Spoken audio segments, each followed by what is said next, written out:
प्रभु यीशु मसीह के नाम में आपको अनुग्रह, शांति और आशीष मिले। एक स्त्री थी जो एक माँ थी और चिंतित थी, तो एक माँ बच्चे के हॉस्पिटल में गई जहाँ पे बच्चों की डिलीवरीज होती है। और उसने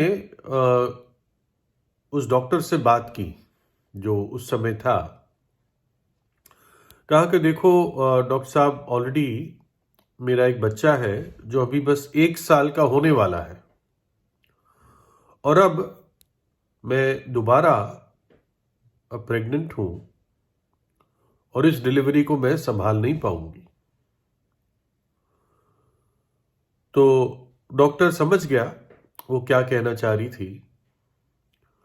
शायद ये डॉक्टर परमेश्वर का भय मानने वाला व्यक्ति था और जीवन के मूल्य को और तथ्य को समझता था। वो समझ गया कि ये गर्भपात यानी एबॉर्शन की सलाह लेने के लिए या करवाने के लिए आई है।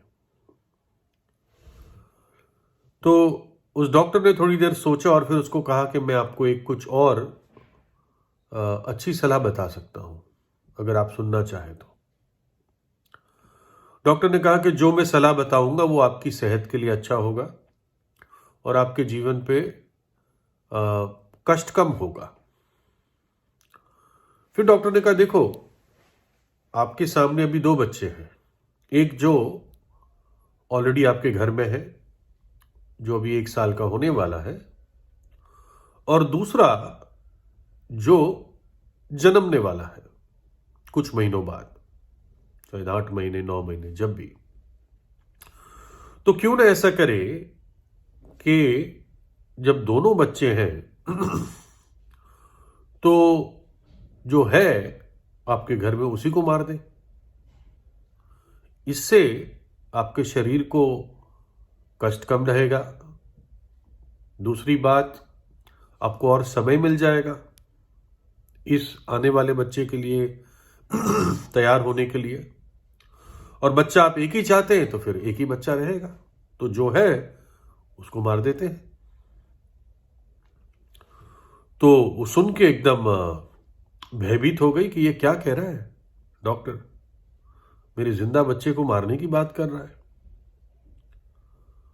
और उसने कहा कि डॉक्टर साहब, आप एक जिंदा बच्चे को मारने की बात कैसे कर रहे हैं।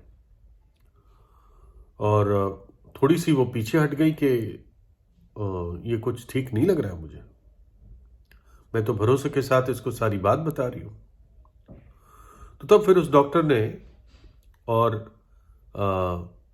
गहरी सांस लेकर उसको समझाया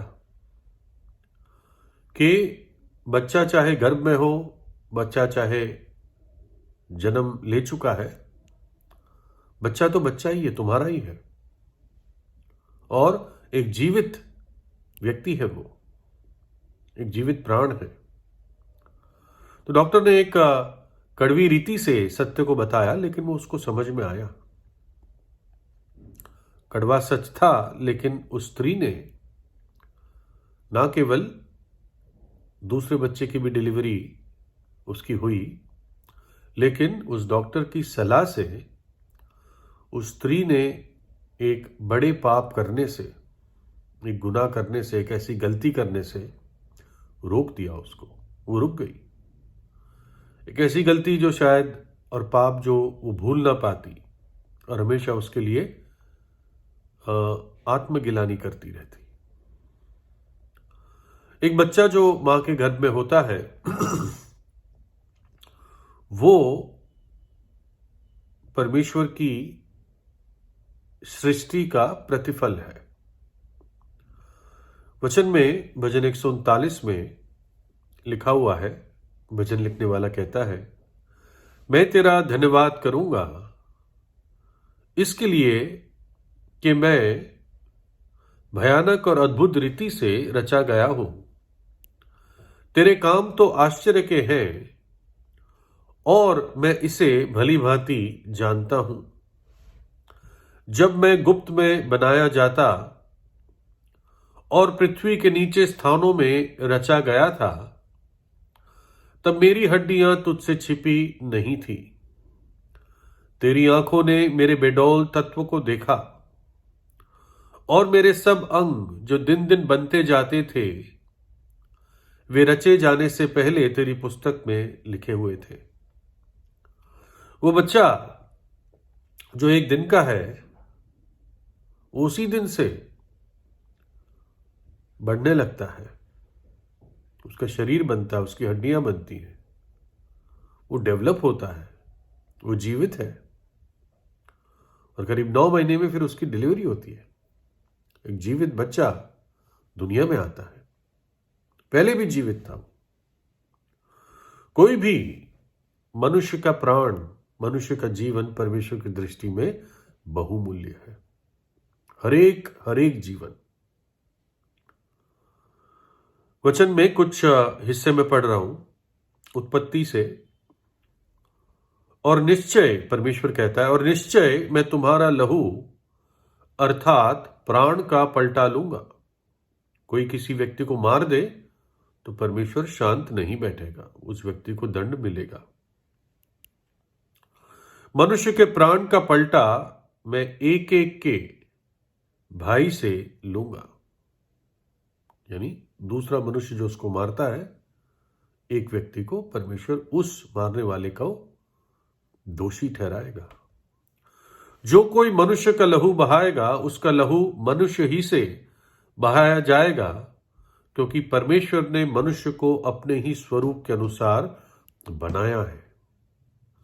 परमेश्वर ने मनुष्य को अपने स्वरूप में, समानता में बनाया।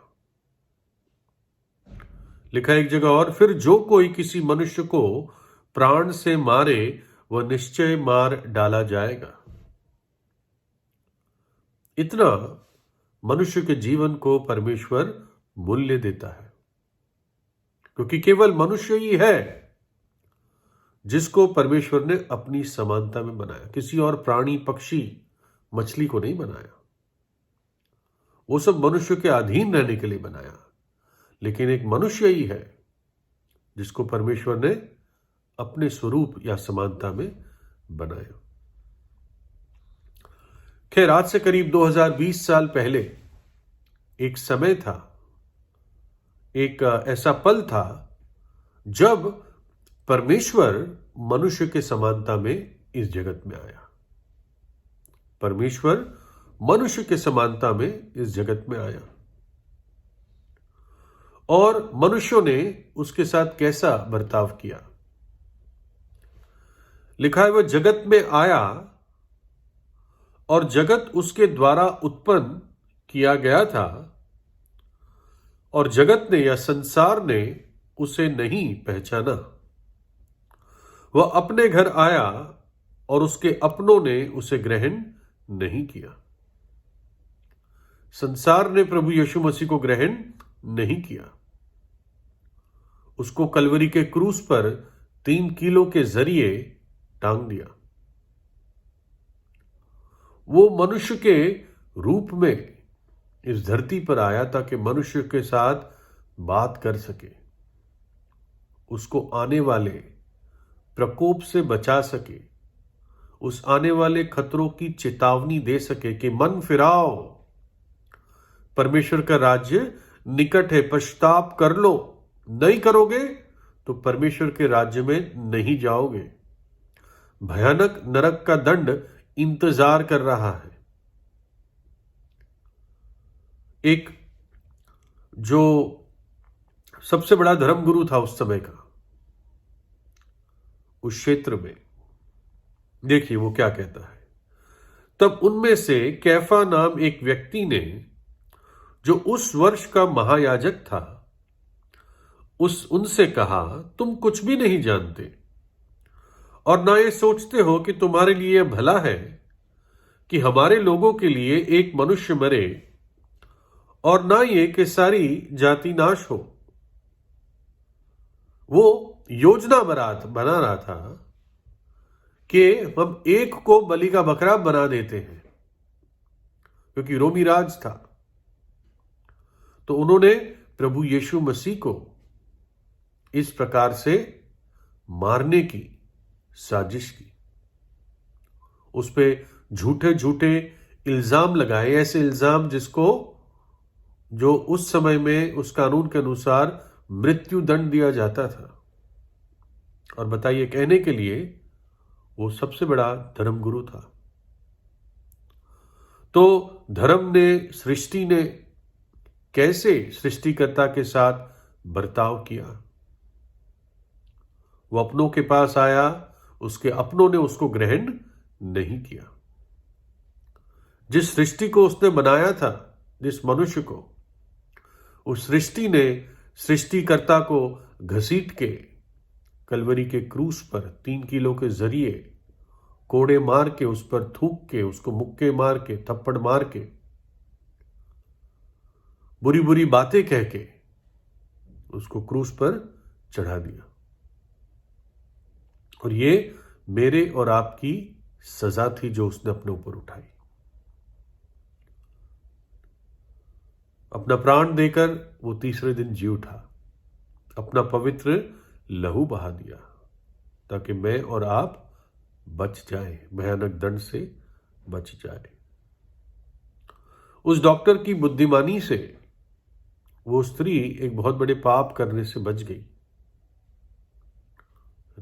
हो सकता है किसी ने ऐसा पाप किया हो पिछले जीवन में, गर्भपात का, तो आपके हाथ फिर खून से रंगे हैं। हो सकता है अनजाने में किया हो सकता है जानबूझ के किया हो, लेकिन परमेश्वर फिर भी मौका देता है पश्चाताप का। भारी पश्चाताप करेंगे तभी वो श्राप दूर होगा, क्योंकि वो हत्या है, वो ऐसी हत्या एक व्यक्ति ने कर दी है जो पुलिस पकड़ने नहीं आएगी। ये आप और परमेश्वर के बीच में ही है।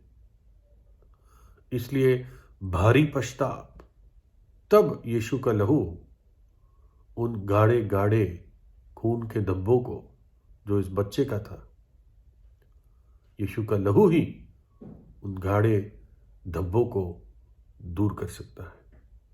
तब आपकी विवेक को शांति मिलेगी। चाहे गर्भपात का पाप हो, चाहे कोई भी पाप क्यों ना हो, कोई भी पाप क्यों ना हो, सबने पाप किया है, परमेश्वर की महिमा से रहित है। एक दिन था जब मैंने पापों की क्षमा पाई, 24 सितंबर 1986। वैसे आप आज सच्चे हृदय से पश्चाताप करके प्रभु यीशु को अपने हृदय में बुला सकते हैं। वो धर्म बनाने नहीं आया, ये धर्म की कोई बात ही नहीं है। ये उद्धार की बात है, मुक्ति की बात है, मोक्ष की बात है, शांति की बात है, विवेक के शुद्धि की बात है और भयानक नरक के दंड से बचने की बात है। तो इसलिए आज ही प्रभु यीशु पर विश्वास करें, उससे प्रार्थना कीजिए अपने दिल की गहराइयों में, अपने खामोशी में, और प्रभु यीशु को अपने हृदय में बुलाइए। प्रभु यीशु आपको आशीष दे।